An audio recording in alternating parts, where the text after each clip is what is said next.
Less than 3 months after the attack on Pearl Harbor, Los Angeles experienced what can only be called the second most deadliest attack on the entire continental US during World War II. The question is whether it actually was an attack that caused these casualties. To put the events during the so-called Battle of Los Angeles in 1942 into perspective, we have to first look at a different event that transpired near Los Angeles about 24 hours earlier. On the night of the 23rd of February 1942, a Japanese B-1 class submarine, number I-17, surfaced off the coast of California near Santa Barbara. The submarine crew had been ordered to try and cause chaos and confusion among the American civilian population, so what they had come up with was they were going to shell the Elwood oil refinery for about 15 to 20 minutes with the submarine's deck gun. This attack was specifically coordinated to happen during one of President FDR's famous fireside chats. Initially, the few workers left at the oil refinery figured that the rumbling they heard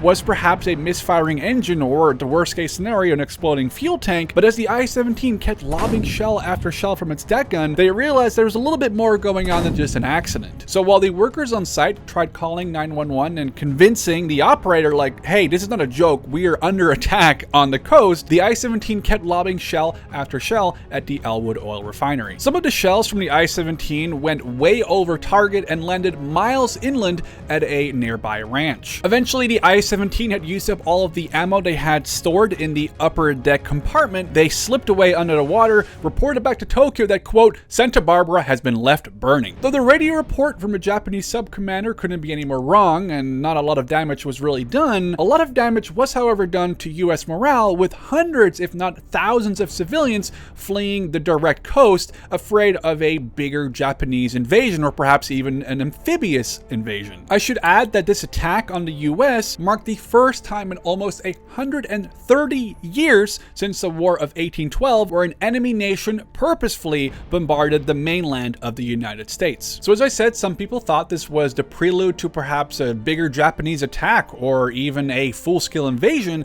But it wasn't just civilians that thought about that. The US government actually also issued a statement. More specifically, the Office of Naval Intelligence stated that California was basically at a huge risk of being attacked by the Empire of Japan within the next 10 hours or so. And maybe that's where a little bit of the battle for Los Angeles that we're going to talk about can be explained. A little while later, in the very early hours of the 25th of February at about 2 a.m., radar points out that they have an unidentified contact approaching LA about 120 miles west off the coast. Though being made aware of the radar contact, the US Army Air Force did not launch any interceptors. Perhaps they were waiting to kind of figure out where the attack would happen and also how big the attack would be. It's also possible that to prevent any blue-on-blue situations, friendly aircraft were held on the ground as to not confuse some of the maybe trigger-happy anti-aircraft crews in LA County. Furthermore, at the time, California, or at the very least LA, was only covered by a handful of modern, capable interceptors, so it's possible that the Army Air Forces didn't want to throw away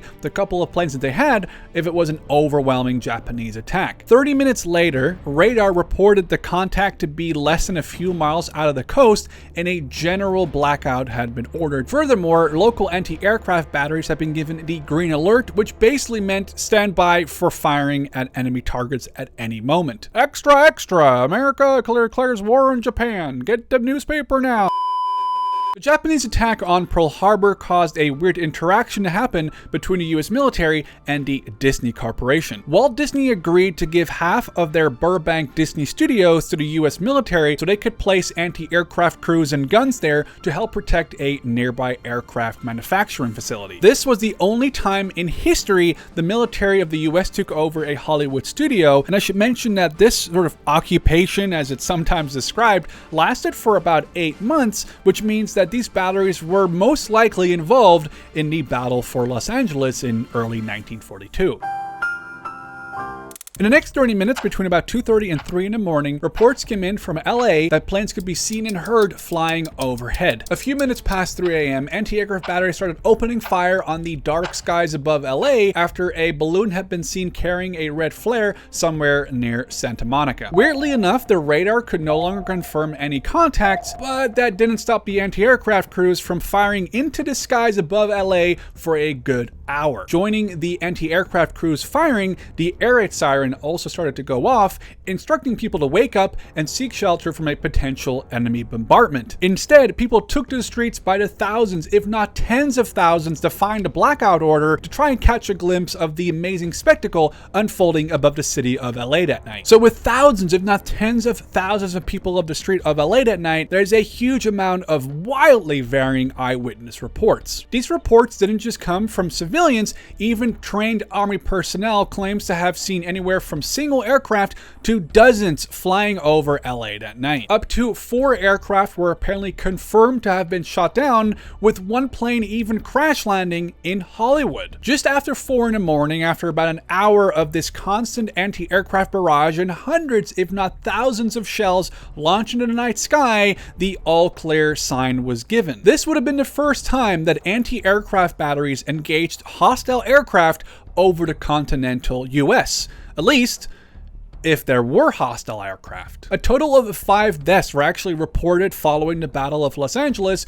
2 of them were due to heart attacks, and 3 of them were due to traffic accidents in the blackout conditions. So when people woke up later that day on the 25th to go to work or to do their regular business, they expected to see battle damage, crash planes, bombs, or parachutes, though none of this could actually be found. The only damage that was found inside LA didn't come from Japanese saboteurs or bombs or crash planes. It was only the shrapnel from the exploded anti-aircraft shells that had fallen back down that actually caused damage on the ground in LA that morning. So very quickly, civilians as well as the government were scrambling to find answers whether or not LA had actually been attacked that night and what had caused the anti-aircraft batteries to start opening fire. Perhaps one of the more outlandish theories is that back then a UFO was spotted flying over LA, though there are pictures that people use as proof. These are usually heavily edited. The movie Battle Los Angeles actually took this idea and ran with it and used it as a base for their movie, as well as they used some of the newspaper pictures in one of their trailers where people claim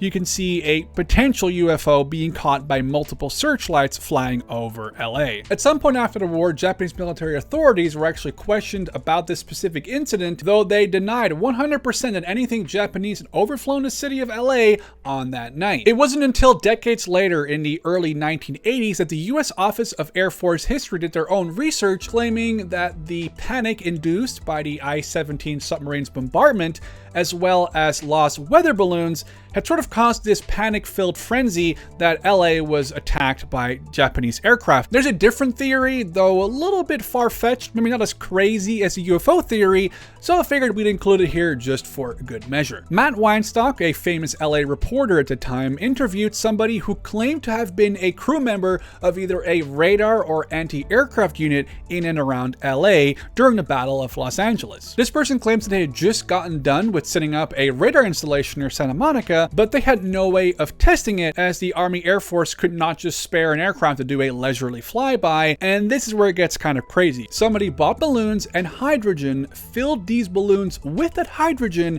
and attached a whole bunch of them together with some wire they had lying around, metal wire, and they let the balloons go, the radar could see it, and everybody was happy. So these balloons have been let go and seen headed in a southwestern direction, eventually being blown quite far over the sea, but then blown back, and that is what was picked up, this cluster of balloons with the metal wires, by most likely a different radar station, which then led to that initial radar contact in the early morning of the 25th, and the rest of that is history. So what do you think? Maybe you have a different theory or idea, or you just have some additions to what I said? Let me know down in the comments.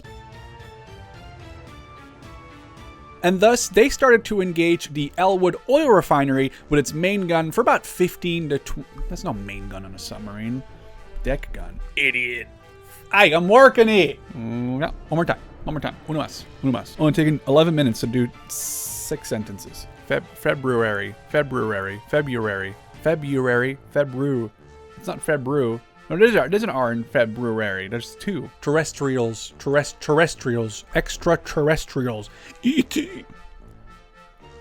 Home. That's the one. Boom.